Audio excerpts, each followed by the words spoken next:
మన ప్రభువును రక్షకుడైన యేసుక్రీస్తు వారి యొక్క శ్రేష్టమైన నామములో హోప్ ఛానల్ ఇండియా వారు నిర్వహించు ఈ యొక్క క్రీస్తు పాదముల చెంత అనే వాక్య ధ్యానములకు మిమ్మల్ని ప్రేమతో ఆహ్వానించి ఉన్నాను. ఇశ్రాయేలు ప్రజలు ఏ విధముగా దేవుని సముఖములో సాగిలపడి ఆయన మాటలను గైకొని వారి జీవితంలో దేవుని ప్రజలుగా వారు పిలువబడితే మనం నేర్చుకుంటున్నాం.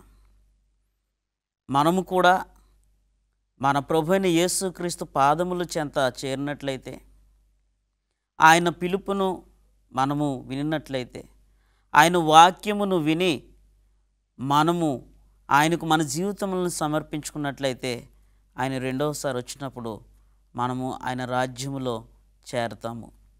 మన ధ్యానము నిమిత్తము ఎన్నిక చేయబడిన లేఖన భాగము పరిశుద్ధ గ్రంథము నుండి కీర్తనలు 95 7వ వచనం చదువుకుందాం. రండి, నమస్కారము చేసి సాగిలపడుదము, మనల్ని సృజించిన యెహోవా సన్నిధిని మోకరించుదము. నేడు మీరు ఆయన మాటలు అంగీకరించిన ఎడల ఎంత మేలు. ఇశ్రాయేలు ప్రజలకు గొప్ప అవకాశము దేవుని వాక్యం ద్వారా అనుగ్రహించబడింది.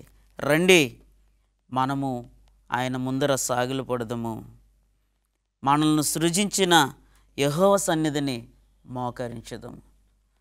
మన సృష్టికర్తను ఆయన సన్నిధిలో మోకరించటానికి మనకు ఒక మంచి అవకాశము ఈ లేఖనము ద్వారా సెలవివ్వబడుతుంది. ఎందుకు మనం ఆయన సముఖంకి వెళ్ళాలి? ఆయన మన సృష్టికర్త అని. ఎందుకు ఆయన పాదాల మీద మనము పడాలి? ఆయన ముందర మనం ఎందుకు సాగిలపడాలి? కారణం, మన కొరకు ఆయన ప్రాణాన్ని ఇచ్చారు. మనలను రక్షించటానికి తన ఏకైక కుమారుని ఈ భూమి మీదకి పంపించారు. మన పరిశుద్ధ గ్రంథాలని సామెతలు 8వ అధ్యాయం 34వ వచనం మనం చదివినట్లయితే ఈ విధంగా వ్రాయబడి ఉన్నది. అనుదినము నా గడప యొద్ద కనిపెట్టుకుని, నా దారబంధముల యొద్ద కాచుకొని, నా ఉపదేశము వినువారు ధన్యులు. ఈరోజు దేవుని మందిరములో ఆయన కొరకు కనిపెట్టుకుని, ఆయన గుమ్మముల యొద్ద సాగిలపడి ఆయన వాక్యము వినడానికి ఎంతమంది సంసిద్ధులుగా ఉన్నామండి. మనము బాప్తిస్మము తీసుకున్నది మొదలుకొని, సంఘములోనికి పిలువబడిన దినము మొదలుకొని ఎన్ని సంవత్సరాలైంది? నీ యొక్క ఆధ్యాత్మిక జీవితంలో దేవుని మాటలు వినేవారుగా మీరున్నారా? మంచి అవకాశం ఇశ్రాయేలు ప్రజలకు. రండి, మనం యెహోవా సన్నిధిలో సాగిలపడదము, మన సృష్టికర్త అయిన దేవుని ఎదుట మనము నమస్కారము చేయదము. ఆయన మాటలు మీరు వినిన ఎడల ఎంత మేలు. ఆయన ఆహ్వానిస్తున్నాడు, నా గుమ్మముల ఎదుట నా ఉపదేశము కొరకు కనిపెట్టువారులు, నా మాటలను వినువారు ధన్యులు అని. ఈరోజు క్రీస్తు పాదముల చెంత మీరు పడి ఆయన కొరకు కనిపెట్టుచున్నారా? మనందరికీ తెలుసు, హన్న గర్భఫలం లేదు, హేళన చేయబడింది, అపహాసానికి గురైంది. ఏటేటా దేవుని సముఖానికి వెళ్ళినప్పుడు ఒక సంవత్సరము తను నిశ్చయం చేసుకుంది, ఈ సంవత్సరం ఆయన మాట నేను వినకుండా, ఆయన సెలవును పొందకుండా ఆయన మందిరపు గుమ్మము దగ్గర నుంచి నేను వెళ్ళనని. మనందరికీ తెలుసు, ప్రార్థనలో తను ఎంత ప్రాకులాడిందో ఆయన స్వరము వినడానికి, ఆయన స్వరూప దర్శనమును పొందడానికి. ఈరోజు నీ జీవితంలో కూడా రండి, యెహోవా సన్నిధిలో మనము మోకరించదము, ఆయన పాదాల మీద మనం పడదాం. కారణం, ఆయన పాదముల చెంత విడుదల ఉన్నది, ఆశీర్వాదం ఉన్నది, గర్భఫల సంతానము అనుగ్రహించే శక్తివంతుడు, సర్వ అధికారము కలిగిన దేవుడు, భూమి మీదను పరలోకమందును అధికారమును పొందుకున్న మన క్రీస్తు వారు, ఆయన కాళ్ళ మీద మనం పడినట్లయితే మనకి సమస్తమును అనుగ్రహించబడుతుంది.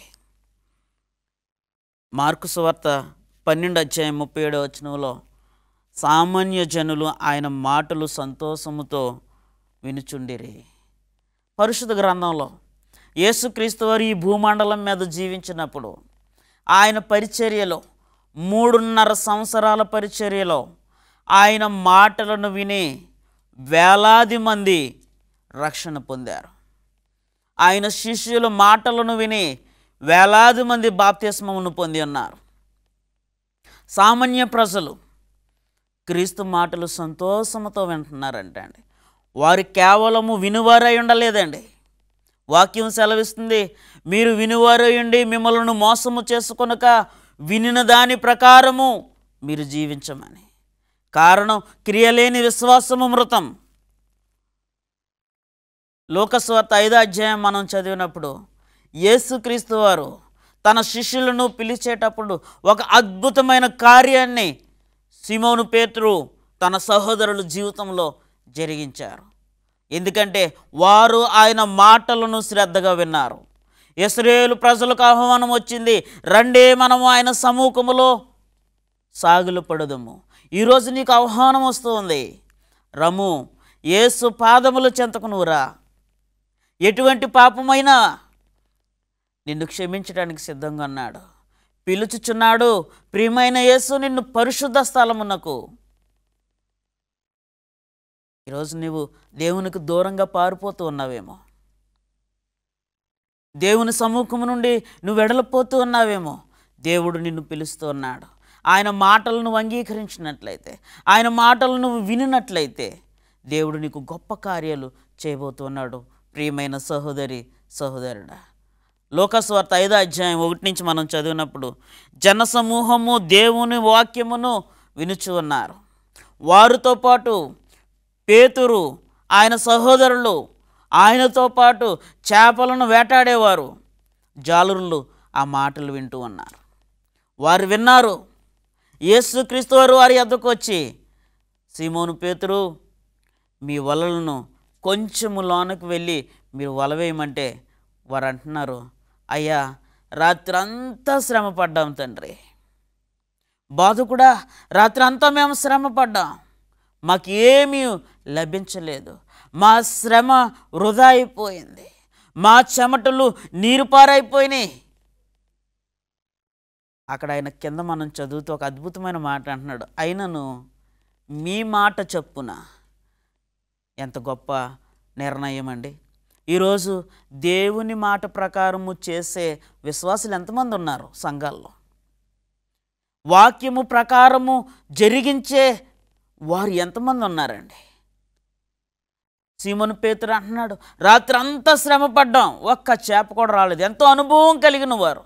వారికి తెలుసు ఏ సమయంలో చేపలు పడతాయో, ఏ సమయంలో చేపలు పడవో, ఏ సమయాన్న వేటకెళ్ళాలో, ఏ సమయాన్న వెళ్ళకూడదో. వెళ్ళవలసిన సమయంలో అన్ని ప్రయత్నాలు చేశారు. పాట కూడా మనం పాడతాం, నడిపించు నానావా. రాత్రంతయు శ్రమ పడినా రాలేదు ప్రభు జయము. అయినను నీ మాట ప్రకారము మేము వెళ్ళి వలలు వేస్తాము అని నిర్ణయం తీసుకున్నాను. నీ జీవితంలో కూడా నీ యొక్క సొంత ఆలోచనను బట్టి అన్ని ప్రయత్నాలను చేసి అలసిపోయావేమో, నీ స్వబుద్ధిని ఆధారము చేసుకుని నువ్వు విఫలమయ్యావేమో. దేవుడు నిన్ను పిలుచున్నాడు. ఆయన పాదాల యొద్దకు నిన్ను ఆహ్వానించుచు ఉన్నాడు. ఆయన స్వరమును విన్నట్లయితే, ఆయన వాక్యమును నువ్వు విన్నట్లయితే, వినుదాను ప్రకారము నువ్వు జరిగించినట్లయితే నీ జీవితంలో విజయము కలుగుతుందని ఈ సంఘటనను బట్టి నేను తెలియజేస్తున్నాను. ఈ 5వ అధ్యాయం మనం చదువుతుంటే, లోకసువార్త 5వ అధ్యాయాన్ని మనం చదువుతుంటే, వారికి విస్తారమైన చేపలు వలలు పడ్డాయంటండి. వారి పడవలు నిండిపోయినాయి, ఇంకా మిగిలిపోయి ఉండొచ్చు. నీ జీవితంలో కూడా ఆయన మాట ప్రకారము నువ్వు జీవించినట్లయితే, శతాధిపతి అంటాడు, నా సేవకుడు మరణ మరణ పడక మీద ఉన్నాడు, నీవు మాట మాత్రము సెలవివ్వు తండ్రి, నా నా పనివాడు స్వస్థత పడతాడు. దేవుని మాటలో శక్తి ఉంది, దేవుని మాటలో స్వస్థత ఉంది. ఆయన నోటి మాట చేత సర్వమును ఆయన సృష్టించాడు. ప్రియమైన సహోదరి సహోదరుడా, ఆయన నీ జీవితంలో ఒక్క మాట సెలవిస్తే చాలు, నీ పరిస్థితులు మారిపోతాయి. ఆయన ఒక్కసారి నీ వైపు చూస్తే చాలు, నీకు విడుదల కలుగుతుంది. ఆయన మాటను నువ్వు వినగలిగితే చాలు, నీకు స్వస్థత ప్రాప్తిస్తుంది. ఆయన స్వరాన్ని విని దాని ప్రకారము నువ్వు చేసినట్లయితే నీవు సమస్తము నువ్వు జయించగలవు. ప్రియమైన సహోదరి సహోదరుడా, రాత్రి అంతా కష్టపడ్డాం, ఏమీ పడలేదు, కానీ మీ మాట ప్రకారము మేము వెళ్తాము. వారు వెళ్ళారు, వలలు వేశారు, విస్తారమైన చేపలు వారికి పడ్డాయి. నీ జీవితంలో కూడా క్రీస్తు యొక్క ఆహ్వానాన్ని నువ్వు అందుకున్నట్లయితే, వాక్య ప్రకారము నువ్వు చేసినట్లయితే, క్రీస్తు వారు గొప్ప కార్యాలు నీ జీవితంలో చేయడానికి సిద్ధంగా ఉన్నారండి, సిద్ధంగా ఉన్నారు.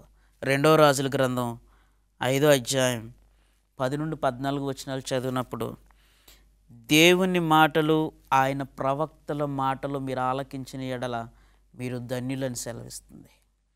దేవుని మాటలు, ఆయన ప్రవక్తల మాటలు వినువారు ధన్యులవుతారని వాక్యం సెలవిస్తుంది. మరి నీవు దేవుని మాటలు ఆలకిస్తున్నావా? దేవుని సేవకులు ఉపదేశములు నువ్వు అంగీకరించగలుగుతున్నావా?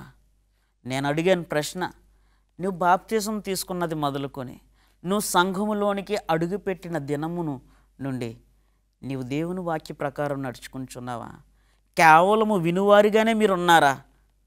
విని మిమ్మల్ని మీరు మోసపుచ్చుకునే వారిలాగా ఉన్నారా? వినిన దాని ప్రకారము మీరు జరిగించేవారుగా ఉన్నారా? యోహాను సువార్త 15వ అధ్యాయం 14వ వచనంలో ఆయన సెలవిస్తూ ఉన్నాడు, నేను మీకు ఆజ్ఞాపించిన దానిని చేసిన ఎడల మీరు నాకు స్నేహితులు అవుతారు. పేతురు ఆయన సహోదరుల జీవితంలో మనం చూసాం ఈ సాక్ష్యాన్ని. క్రీస్తు చెప్పిన దాని ప్రకారం వారు చేశారు. ఆయన ఆజ్ఞాపించాడు, మీరు వెళ్ళండి, వల వేయండి, మీ మాట చొప్పున చేస్తామయ్యా. చేశారు, ఆశీర్వదింపబడ్డారు, దేవునికి శిష్యులయ్యారు, సువార్తికులుగా దేవుని కొరకు ప్రాణమును అర్పించుటకైనా వారు సిద్ధపడ్డారు.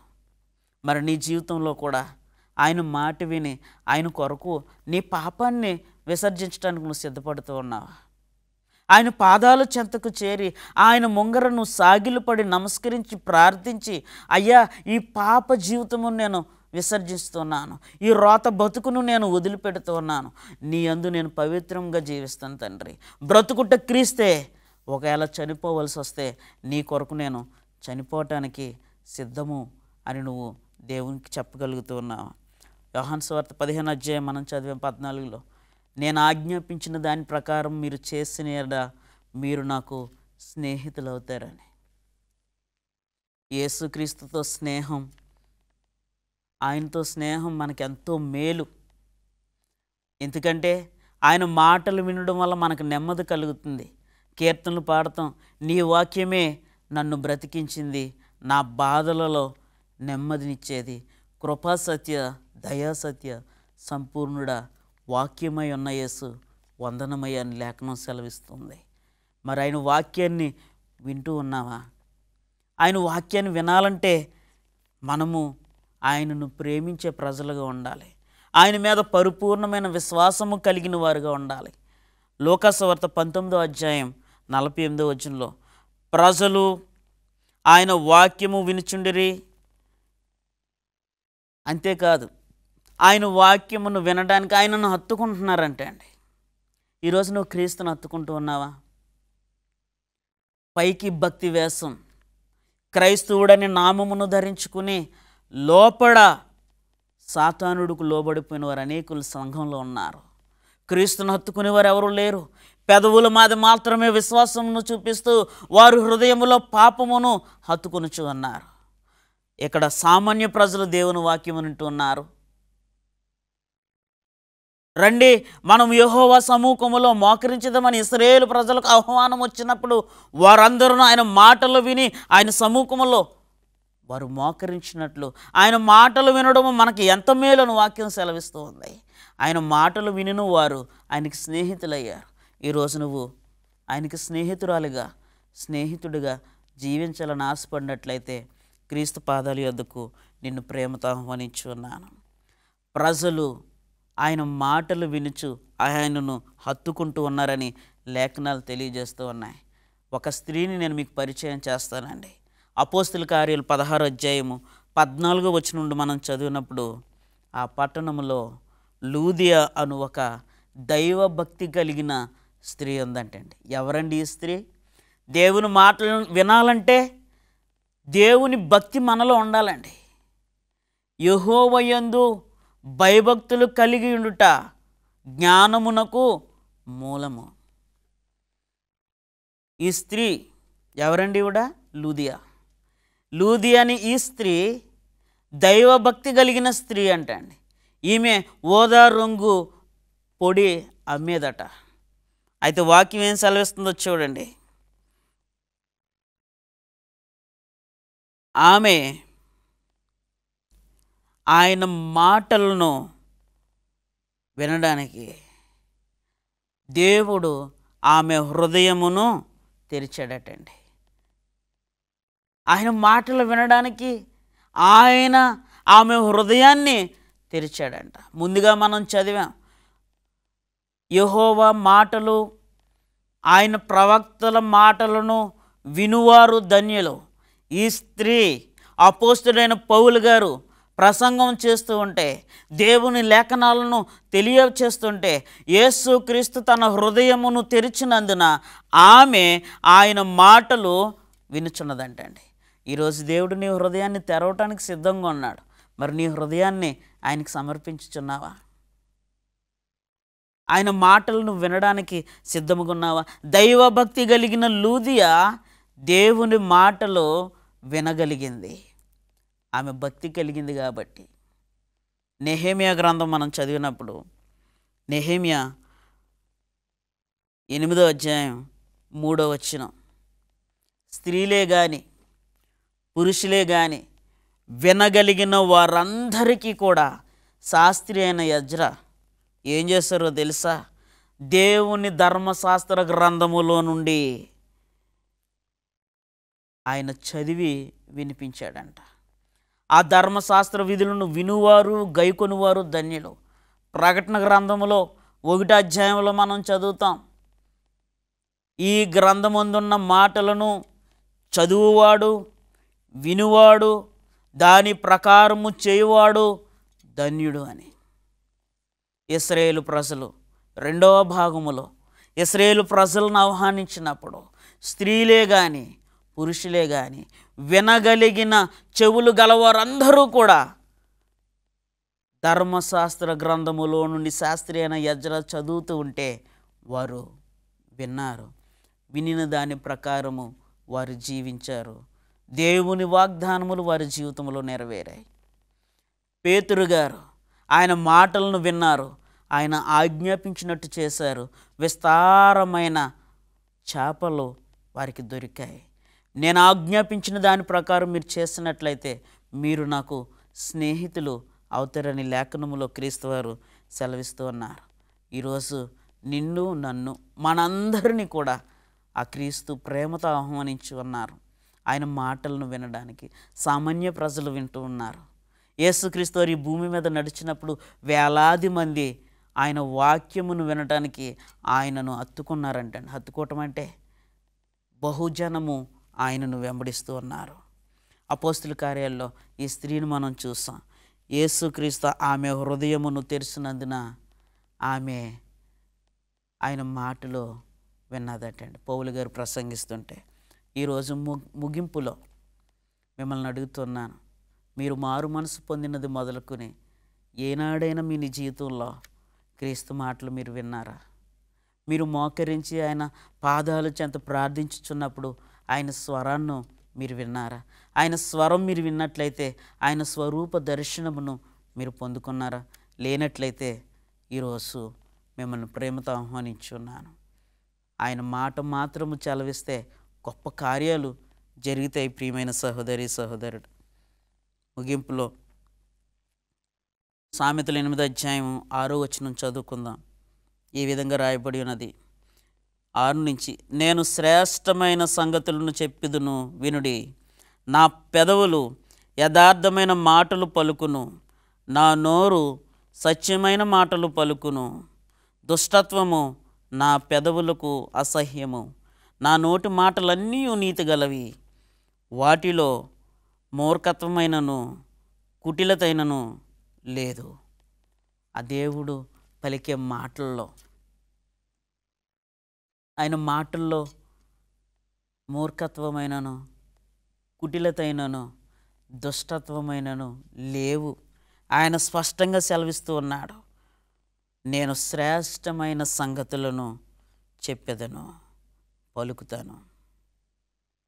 నా పెదవులు యథార్థమైన మాటలు పలికితాయి.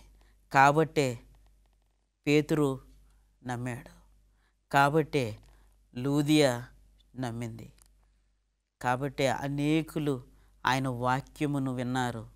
వినిన వారందరూ ధన్యులయ్యారు, ఆయన రాజ్యములో చేరటానికి సిద్ధపడ్డారు. ప్రభు రెండోసారి వచ్చినప్పుడు వీరి ఫలము అధికమవుతుంది.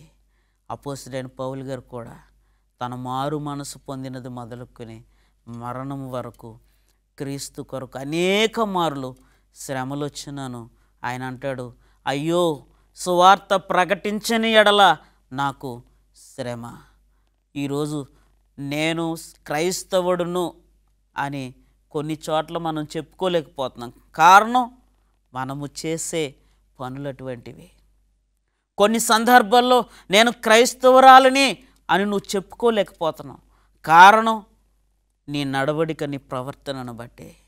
అందుకే నీ ప్రవర్తన అంతటిలో దేవునికి అప్పగించుకొనుము. అప్పుడు ఆయన నీ యందు మహిమపరచబడతాడు. నిన్ను, నన్ను, మనందరినీ దేవుడు ఎందుకు ఎన్నుకున్నాడో తెలుసా? ఆది సంకల్పమును బట్టి ఈ జగత్కు పునాది వేయబడక మునిపే నిన్ను, నన్ను పేరుతో పిలిచిన దేవుడు మన జీవితముల ద్వారా ఆయన మన దేవుడని, మనం ఆయన ప్రజలమని ఆయన సంతోషపడడానికి నీ కొరకు ఆయన ప్రాణం పెట్టాడు. మరి ఈరోజు నీవు ఆయన మాట వినడానికి ఆయన పాద సన్నిధికి వస్తూ ఉన్నావా? ఆయన అంటున్నాడు, నా నోట కుటిలితైనను మూర్ఖత్వమైనను లేదు. గొప్ప దేవుడు మన యేసయ్య మనతో మాట్లాడుతూ ఉన్నాడు. ఈరోజు దేవుని బిడ్డగా,